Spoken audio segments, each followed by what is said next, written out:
you can have everything you want. If you help enough people get what they want, you can have everything you want. When I heard Zig say that, I wrote it down, and maybe you want to do this. Underline the word everything. That's what was intriguing to me about this sentence. So these are the success equations. This is the wealth formula from the Bible, from John Kennedy, from Zig Ziglar. I believe, and I make this statement 40 times in my book, that you can get everything in life you want if you'll just help enough other people get what they want. If you're selling a product that solves a problem, then you're helping someone else get what they want, which is the solution to the problem, so you get what you want and what you deserve. If you're in management and your productivity and the productivity of your people is important to your income, if you can train, enthuse, inspire, motivate your people to be successful, then your rewards are going to be greater. You can get everything in life you want if you will just help enough other people get what they want. See, we can get what we want if we can give you some thoughts or some ideas or some motivation or some stimulation. If we can, in fact, leave you something so that when you go home tonight, you will be a better man or a better woman or a better boy or a better girl. Then you will be more successful tomorrow. When somebody comes and says, John, I want to be a leader, I always ask them the question, why? Why do you want to be a leader? I mean, do you want to be a leader because you want a corner office? Do you want to be a leader because you like to be in control? Do you want to be a leader because you love to be in the front of the pack? Do you want to be a leader because you want to have a good parking place? Why do you want to be a leader? Because leadership isn't easy. Leadership a lot of times isn't fun. Leadership a lot of times is kind of lonely. There's only one reason to be a leader, and that is to add value to people. And you and I will only add value to people if we truly value them. I have a nonprofit organization equipped that's trained almost 2 million leaders internationally around the world. And I kid you not, as I go to developing countries twice a year and I travel internationally, and I sit down, sometimes I have the privilege of being in the offices of presidents of countries. And as I watch these developing countries, the thing that is the cardinal sin among leadership so much is that they have leaders of their countries that truly don't value the people. And if you and I don't value people, we will devalue people. Number two, if you want to add value to people, you have to make yourself more valuable. You just have to get better. You have to keep growing. You have to keep learning. You have to keep developing. Why? Very simply. If you're leading the pack, you've got to be able to give what you have, and you can't give what you don't have. And so therefore, you've got to put a lot of good stuff in so that you can pass it on to others and share with them and add value to them. Thirdly, if you want to add value to people, you have to know and relate to what other people value. You and I have to walk slowly through the crowd. We have to listen. We have to care. You see, great leaders are first of all listeners, and then they're learners, and then they're leaders. They really do take their cue from the people. They understand that the key of leadership is connecting with the people that you lead, and the only way that you and I ever connect is by caring enough to listen. When I'm speaking in the business community, I always share with them that for them there are 3 ways to add value to people, but for me there are 4. And I tell them I'll give them the 3. And so I'll spend maybe an hour doing those 3 things I just shared with you, talking about how to add value to people.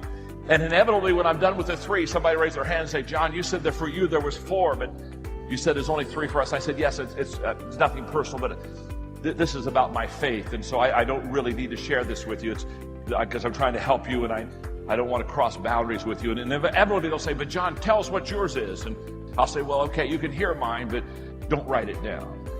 Because number 4 for me is, if I really want to add value to people, I have to do the things that God values. One more.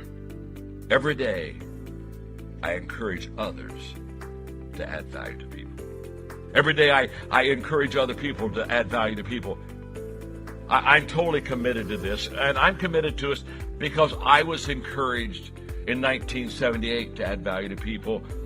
I was pastoring my second church, and my assistant, Eileen Beavers, gave me a Christmas gift. I opened it up, and much to my joy, it was a book. I love to read books, so that's always a good gift for me. And on the outside of the book, as I looked at the cover, the book, then I got real excited because the title was The Greatest Story Ever Told. And I thought, oh my gosh, the greatest story ever told. I wonder what it is. I wonder who's in it. And when I opened the book, I was greatly surprised because every page was blank. Every page. Except the first page where Eileen Beavers wrote this note, Dear John, your life is before you. You fill these pages with good works, kind acts, matters of your heart. Live your life with intentionality. It's a part of the process. It's getting you prepared. You may be doing something that seems insignificant, but don't despise the day of small beginnings. If you complain, you'll get stuck. In those tough times, something is developing in you that you can't see. At the right time, your anointing will meet up with your appointing. You've been anointed. Will you go through the process so you see your appointing come? Too often we have the anointing, but we get discouraged by the process. When you're tempted to give up, you have to remind yourself it's all a part of the process. Don't let disappointments talk you out of it. You've come too far to stop now. When life throws you a curve, remind yourself it's only temporary. Don't fall into self-pity. Keep looking forward. The joy is coming. The breakthrough is on the way. Don't get discouraged thinking that you're falling behind. My friends, my colleagues, they've all passed me up. God knows how to make up for lost time. Don't quit being your best because you're not where you thought you would be. They got married. You're still single. Keep doing the right thing. Your appointing is coming. I prayed to abort the process. I prayed to speed it up. I was working on the destination, but he was working on me. The blessing is already prepared. That the work doesn't have to be applied to where you're going. The work has to be applied to you so that when you get where you're going, you can handle what you gotta handle. The steps, the steps, the steps. And I'll admit, I don't like to wait. But I've learned some things take time.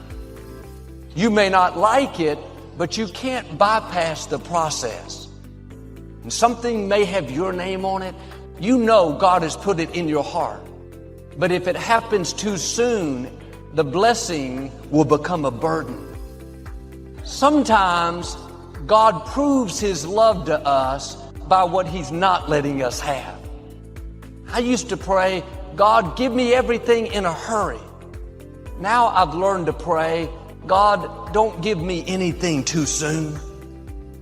What has your name on it will not go to anyone else.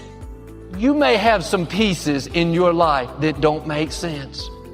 God is in the process of connecting the dots in your life. Trust Him when the piece doesn't make sense. Everything is serving His plan. He never said, you're going to understand everything. He said, my ways are not your ways. You have to trust Him when you don't understand. This is not the time to be discouraged. This is the time to stir your faith up. And I think more times than not in life, people treat God like a Santa Claus. And then when they don't get the gifts that they thought they were going to get, it's a problem. And I think true courage is the ability to embrace what we don't understand. And I think true courage is when you find yourself in the midst of an opposition, but you still have a certain level of perspective to say, even though I don't like it, I can still trust God even though I can't trace God.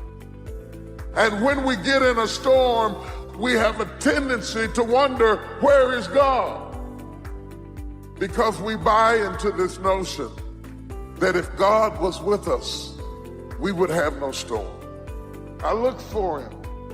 I didn't see Him, but you cannot see in a storm. That's why He told you to walk by faith and not by sight. I will not stop in the middle of the process. I will not be defeated. I will not be destroyed. I will take everything that happens in my life and I will allow the pain to push me to greatness. You will not break me. You will not stop me. You will not defeat me. The only way I lose is if I quit. It's going to be a dogfight. And so if you're ready to quit, then don't get started. If you're ready to quit, don't get started. If you're looking for this easy path, don't get started. If you think they're not going to close the door on you and say no a million times, don't get started. But every time they close the door, I just get excited. Why? Because I am not a no. I'm one yes away. I'm young, I'm one yes away. You can't keep telling me no forever. You can't keep denying me forever. This type of energy, this type of passion, you can't stop it. You can contain it for a while, but you cannot stop. This is life. And you can't defeat me. There is not. You don't have enough power. You don't have enough energy. You don't have enough strength to stop this.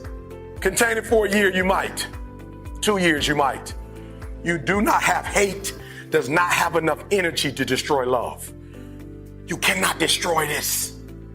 And so I'm telling you today, it's going to be a dogfight. And the sooner you realize it's going to be a dogfight. Okay, so let me just say this to you. So in America, right, and I'm sure it's the same thing here, but they're in our armed forces. Let's just pick one, the Navy, for instance.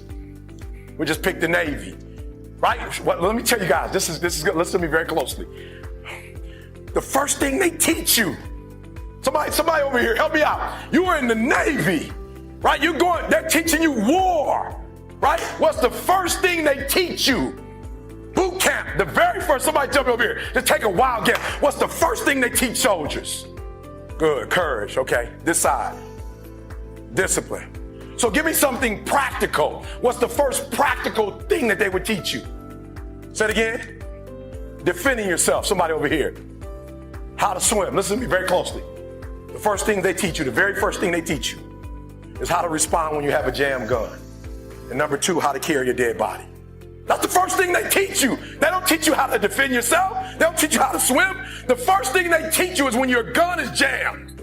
The first thing they teach you is a dead body, how to carry a dead body. And somebody tell me, why would they start you there?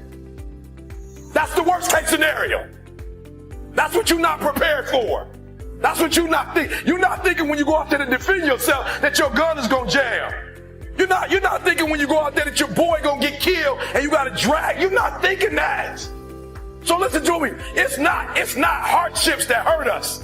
It's not my cousin getting shot twice. It's not my cousin spending 50 years in jail. It's not my aunt dying of cancer. It's not my wife being diagnosed with 7 lesions on her brain that will break you. What will break most people is you didn't prepare for that.